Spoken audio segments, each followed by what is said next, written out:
Olá, pessoal. Mais uma quinta-feira, né? Na presença de Jesus, de Biratã, dos nossos guardiões. Espero que vocês estejam todos bem, todos já prontos, já preparados, né, para nossa aula. Que embora fisicamente estamos separados, estamos aí conectados cada vez mais. A gente vai aprendendo, né? Cada semana vai se melhorando e a gente vai se conectando cada vez mais à espiritualidade, a todos nós, né, a casa de uma forma geral. E vamos aí para mais uma aula, né? A nossa aula de hoje é a aula 64, nessa apostila na página 185. E a gente vai falar um pouquinho sobre obsessão. E hoje a gente vai falar sobre a obsessão simples e a fascinação, tá? Então, vamos falar um pouquinho sobre o que é a obsessão. Apesar de vocês já saberem, já estarem cansados até de saber, a gente vai falar um pouquinho, entrar um pouquinho mais no mérito de cada tipo de obsessão. Então, entendendo um pouquinho o que é a obsessão, vamos começar a falar. A obsessão é a maior dificuldade da mediunidade. Os médiuns precisam estar sempre em guarda contra esse fato incômodo, desagradável. A rigor, a obsessão é sempre um processo bilateral, em cuja empreitada é preciso ter uma mente que emite e a outra que recebe. Olha que importante! O processo obsessivo é um processo bilateral, ou seja, uma mente que emite a vibração e a outra que recebe. E essa que recebe, ela é receptiva, tá? Se ela não for receptiva, não existe obsessão. O obsessor é quase sempre um espírito astuto, esperto, afeito de caprichos pessoais, o qual faz valer a qualquer custo a sua vontade arbitrariamente. Ou, quando não, é um atrasado espiritualmente, que age por ignorância, vinculado por certas afinidades. Então, a obsessão acontece por afinidade, sempre. E aí ele fala, um espírito esperto, ele, né, impõe os seus caprichos, as suas vontades àquele obsediado, ou um espírito ignorante que se liga por afinidade. O obsessor maldoso procura explorar o ponto fraco da vítima, e esta, de início, aceita o assédio como um processo estimulante, né? Então ele explora aquele ponto fraco que nós temos e a gente sente uma leve melhora, então isso a gente relaxa. E aí, logo em seguida, quando a gente percebe, a gente se sente infeliz, porque a gente se sente incomodado, escravizado por essa influência. A obsessão lavra os maiores desastres espirituais no meio das pessoas sensíveis, que registram com mais clareza a atuação dos espíritos, sobretudo aquelas comprometidas com um passado faltoso. E qual de nós não tem um passado faltoso? E nem sempre esse passado faltoso é um passado longínquo de vidas passadas. Às vezes esse passado faltoso é ontem, né? Então nós todos somos falhos e estamos cometendo falhas, apesar de estarmos na seara do bem, né? na tentativa de melhora, nós estamos procurando nos melhorar, evoluir, crescer, mas nós ainda erramos, né? Ainda somos faltosos. Esses são os casos mais comuns que frequentemente se veem nas casas espíritas, a desafiarem a ciência médica que somente com tratamento espiritual adequado é possível conseguir apaziguar antigas rixas, antigos desentendimentos. Por isso, só o amor puro e o esclarecimento da doutrina espírita se tornam o antídoto mais poderoso para a cura definitiva, pois o resto é paliativo. Então, a gente vê nas casas espíritas, de uma forma geral, obsessões, às vezes de vidas passadas mesmo, rixas, brigas antigas. E por que esse obsessor nos encontrou nessa vida? Porque nós ainda não melhoramos da forma como precisamos melhorar. Porque nós ainda mantemos os pensamentos de raiva, de ressentimento, de ódio, de orgulho, de vaidade, de avareza. A gente ainda mantém esse tipo de sentimento e, às vezes, até de intenções e de atitudes. Então, esse irmão se afiniza conosco, sempre é afinidade, lembrando que a obsessão ela é bilateral, é um processo bilateral, vem de uma mente que emana as suas influências de uma mente que recebe. Então, sim, ele se encontra conosco, porque nós ainda não mudamos o suficiente para nos mantermos libertos. Então a gente vê com frequência, então, ele fala que a obsessão é um dos maiores ácidos espirituais no meio das pessoas sensíveis. Então, que a gente vê muito na casa espírita esse tipo de obsessão, porque nós somos faltosos e continuamos falhando. E aí esses irmãozinhos vêm, nos obsediam por conta dessa afinidade. E aí ele fala: só o amor puro e o esclarecimento da doutrina espírita, amai-vos e instruí-vos, são o antídoto poderoso, são uma cura real para a obsessão, porque todo o resto é analgésico, melhora a dor, mas não cura o problema.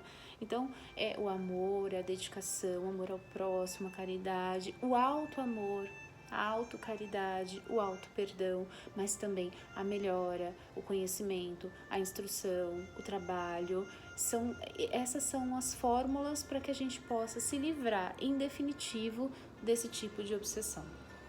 Assim sendo, os médiuns precisam estar sempre vigilantes. Orai e vigiai, não tem jeito, nós precisamos estar vigilantes o tempo todo. Sempre atentos ao bem que fizerem, precisam se imunizar contra o orgulho e a vaidade, se precaver contra os maus pensamentos, policiar a língua contra o vírus da maledicência e, numa arrancada de luz, direcionar a vontade na conquista dos patrimônios elevados do amor e da paz íntima, que se constituem tão desejada felicidade. Então nós precisamos orar e vigiar o tempo todo, orar e vigiar, mas não só isso, a gente precisa também olhar para aquilo que a gente faz, para o bem que a gente pratica, se a gente realmente pratica de forma abnegada, se a gente realmente faz a caridade sem ostentação, sem vaidade. Precisamos nos imunizar contra o orgulho, a vaidade, a avareza. E como é que a gente faz isso? Através da reforma íntima, através do conhecimento das nossas fraquezas, né? Então, quando a gente conhece as nossas fraquezas, ninguém consegue mais usá-las contra nós. Então, a gente tem que se conhecer, se autoconhecer. Então, a gente conhece as nossas fraquezas e vai trabalhar para melhorar essas fraquezas, para nos fortalecer, né? A obsessão, portanto, é quase sempre em decorrência de uma imperfeição moral. E qual de nós não tem imperfeição moral, né? Todos nós somos imperfeitos e estamos na caminhada para melhorar, né? Que permite a associação das ideias do obsessor e obsediado, em consequência da lei de causa e efeito. Deus é perfeito e rege o universo, multiverso, com leis perfeitas, e uma delas é a lei de causa e efeito. Então, o obsessor, ele se afiniza com as nossas tendências, com os nossos pensamentos, com as nossas imperfeições morais, e aí então acontece um processo bilateral, que é a obsessão. Dizem os espíritos que Deus permite a ação obsessiva. Por que será que Deus permite a ação obsessiva? Por que Deus permite que um obsessor obsedie alguém? O Kardec nos diz isso assim: dizem os espíritos que Deus permite a ação obsessiva para pôr o homem à prova da paciência, da perseverança, do aprendizado, do respeito ao próximo e da fé na divina providência. É através da obsessão, eles são os nossos maiores professores. É a dor, né? Então a dor nos leva, nos faz caminhar, nos faz mover. É a dor que faz com que a gente se mobilize para mudar, para fazer as coisas diferentes. Então Deus permite sim, porque às vezes a gente se acomoda numa situação, eu sou assim, tá tudo bem, eu vou continuar sendo assim. E aí acontece uma obsessão, uma afinidade de ideias com as nossas influências, más influências morais, uma afinidade de ideias, e acontece a obsessão que faz com que a gente mude, que faz com que a gente, peraí, percebi que eu tô mais irritado do que de costume, não tô conseguindo dormir, tô mais nervoso, tô, agitado. Começa a perceber que algo tá diferente, a gente começa a fazer o quê? Orar, vigiar, fazer boas leituras, ouvir boas músicas, meditar, a gente começa a mudar. Então, o que acontece? A gente corta o vínculo obsessivo.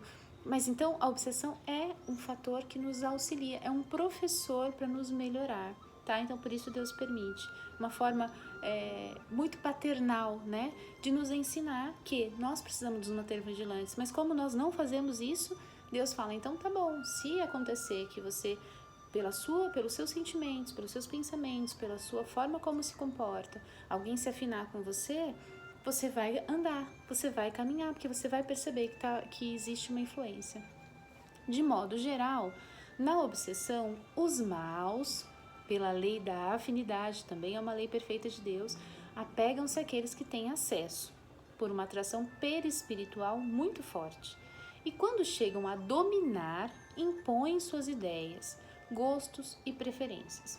Pode-se afirmar que o problema da obsessão é uma questão de atitudes mutuamente assumidas pela similitude de pensamentos, pelas crenças, pelos sentimentos, pelas emoções e pelas diferentes tendências para reagir. Ora, lei da afinidade, né? Então, os bons se ligam aos bons, os maus se ligam aos maus, os severos se ligam aos severos, os avarentos aos avarentos, os egoístas aos egoístas e assim sucessivamente. Então, aí ele fala, nós temos a semelhança de pensamentos, de sentimentos, de atitudes, fazem com que existam as obsessões. Este predomínio de um espírito sobre certa pessoa apresenta-se em diferentes graus de intensidade, daí a sua classificação. Então, a obsessão ela é classificada em obsessão simples, fascinação, subjugação e possessão. Hoje nós vamos falar sobre a obsessão simples e a fascinação. E aí os nossos colegas aí vão dar sequência nos outros tipos de obsessão, tá? Então, falando um pouquinho, espero que não tenha ficado dúvida sobre o que é uma obsessão em si, né? Se tiverem dúvidas também no final da aula, fiquem à vontade para abrir as questões de vocês, tá? Nós estamos aí para esclarecer. E aí vamos falar um pouquinho sobre obsessão simples. Bom, como o próprio nome fala, né? Na obsessão simples, o obsediado tem consciência da interferência de um espírito adverso ou enganador. E este, por sua vez, não se disfarça, não esconde suas intenções, nem os seus desejos. Cumpre, todavia, esclarecer que ninguém está obsediado pelo simples fato de ser enganado por um espírito mentiroso, pois o melhor médium está sujeito a isso, sobretudo no início, quando ainda lhe falta a experiência necessária. Então, só para esclarecer, por que nós fazemos aquele exercício na salinha de conhecer o mentor, né? O chamamento de mentor, para que a gente possa conhecer a energia do nosso mentor, como é que ele se conecta, de que forma ele se aproxima, como é que ele chega, de que jeito ele fala, o que a gente sente, porque a gente vai sentir isso a vida inteira, na nossa casa, no nosso trabalho, na nossa vida. Sempre que a gente precisar se conectar com a espiritualidade, a primeira sensação que a gente vai ter é aquela conexão com o nosso mentor. Essa é uma forma de nos blindar de sermos enganados, né, por algum irmãozinho. Mas no começo, principalmente no começo, é normal, é natural a gente às vezes achar que é um mentor e não é, né? Porque nos falta esse tipo de experiência, de conhecimento do nosso mentor principalmente, né? Então isso não é um fato, você não está obsediado porque você de repente achou que era um mentor e não era, tá? Então com o tempo, com o passar do tempo, a experiência, a prática no trabalho, a prática da caridade vai auxiliar e vai te dar os subsídios necessários para conhecer esse tipo de energia, né? Então, você vai conhecer, e aí você se conectou ao teu mentor, você sentiu aquela energia gostosa, você sabe que é teu mentor, você tem segurança que é teu mentor, pronto, você já não vai se ligar a algum irmãozinho enganador, tá? Mas na obsessão simples, o irmãozinho, ele não se esconde, ele não tem por que se esconder, ele deixa muito claro a obsessão, ele deixa muito claro a intenção dele. É o que eu falei, mas nós temos a condição de entender, de sair, de quebrar esse elo. Ele fala aqui, a obsessão consiste na tenacidade de um espírito para impor a sua vontade, da qual não consegue desembaraçar-se a pessoa sobre quem ele atua. Livro dos Médiuns, capítulo 23. Na obsessão simples, o obsediado nem percebe a influência, porque se compraz no pensamento do outro. Então, assim, normalmente eu fico nervosa, com raiva à toa. E aí, em algum momento, eu fiquei com raiva, Elaine, tá? Não é influência, Elaine, fiquei com raiva e aquilo, fiquei com raiva por alguma razão. E comecei a xingar. Aí sim, existe a influência, existe a similitude de pensamentos e de sentimentos, alguém se aproximou. E aí eu fico com raiva muito mais tempo do que eu ficaria. E aí eu começo a ficar com raiva de tudo e de todos, eu começo a ficar muito irritada, nervosa, estressada. Aí eu falo, opa, peraí. Eu nem percebi que eu fui obsediada, percebe? Porque eu, Elaine, já estava com raiva. Então eu não percebi que aquele irmãozinho se aproximou, porque era um sentimento meu, era um pensamento meu, a minha vontade de esganar alguém era minha. Então eu não percebi aquela influência. Então o irmãozinho se aproximou. Só que, com a doutrina espírita, com o conhecimento, com a prática do evangelho, com a oração, a gente começa a perceber esse tipo de momento. Então, pera, eu fiquei nervosa, fiquei com raiva, mas já faz tanto tempo que eu tô nervosa, tanto tempo que eu tô irritada, tanto tempo... Opa, deixa eu me conectar com o meu guardião, deixa eu me conectar com o Biratã, deixa eu fazer uma oração. Aí eu vou fazer uma oração? Não consigo fazer uma oração. Poxa, eu não consigo fazer um evangelho, não consigo abrir uma leitura edificante, não consigo ouvir uma música edificante. Opa, aí sim, aí eu percebo que eu estou sendo obsediada. E aí é simples, por ser uma obsessão simples, aquele irmãozinho não tem um vínculo comigo de vidas passadas, ele se aproximou pela similitude de pensamentos e de sentimentos, ele se aproximou pela ocasião. Então, o momento em que eu percebi, em que eu me conecto com a espiritualidade, em que eu peço socorro para o meu guardião, em que eu peço socorro para o Biratã, eu já corto o vínculo. Então é aquela história. Nós não somos lineares, nós não mantemos um padrão de equilíbrio o tempo todo, a gente oscila. E nessas oscilações é muito comum a gente atrair aqueles que pensam e sentem como nós. Então, ok, eu oscilei, dei uma caída, atraí alguém que estava ali naquele mesmo sentimento, no mesmo pensamento, mas eu volto para o meu padrão de equilíbrio, então eu corto, eu desvinculo essa obsessão simples, ela deixa de existir no momento em que eu mudo o meu pensamento, em que eu mudo a minha intenção, e aí o irmãozinho já não encontra mais o alimento para continuar comigo, tá? Então essa é a obsessão simples.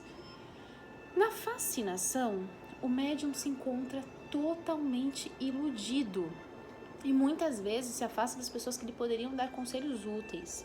Não percebe a atuação dos maus espíritos. No dizer de Kardec, no livro dos Médiuns, capítulo 23, ele está submetido a uma ilusão produzida pela ação direta do espírito sobre o pensamento do médium, que de certa maneira lhe paralisa o raciocínio relativamente às comunicações. Então começa uma obsessão, isso não falando da obsessão de outras vidas, enfim, mas começa uma obsessão simples de repente e eu não faço nada, eu continuo alimentando aquele sentimento, potencializando aquele sentimento, até que eu fico totalmente iludida, eu acho que eu tenho razão total, e aí as outras pessoas começam a perceber que a gente está diferente, que alguma coisa não está normal, que alguma coisa não é, poxa, a Elaine não é assim, não é desse jeito, e ela continua agindo assim, e aí, só que o médium não tem a capacidade mais de perceber que ele está obsediado, que ele está sofrendo uma fascinação, que ele já não está mais agindo pela vontade própria, que ele está agindo pela vontade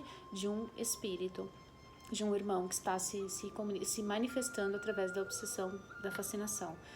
Nesses casos, precisa de uma intervenção espiritual, sim, porque o médium não tem condição. Inclusive, se alguém tenta falar, chamar a atenção dele, até por influência desse espírito, ele se afasta, ele não vai querer, ele vai ficar arredio, não vai acreditar, então ele não vai conseguir sozinho, a menos que ele tenha muita disciplina, né, muita força de vontade, mas é difícil, porque ele não consegue perceber que ele está sofrendo uma fascinação, então ele precisa de uma intervenção.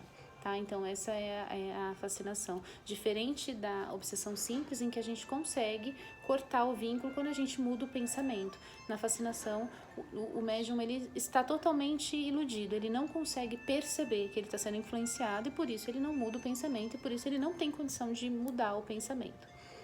Bom, pessoal, nossa aulinha de hoje terminou, espero que vocês tenham sido esclarecidos, mas se tiverem dúvidas, estamos à disposição para esclarecer, para conversar, para tirar as dúvidas de vocês.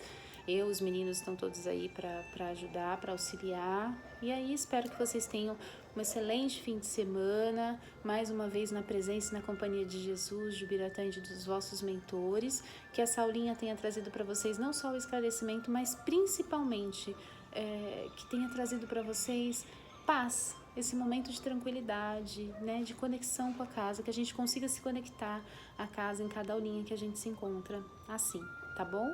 Fiquem com Deus, fiquem com Jesus e com os mentores de vocês. Até a próxima!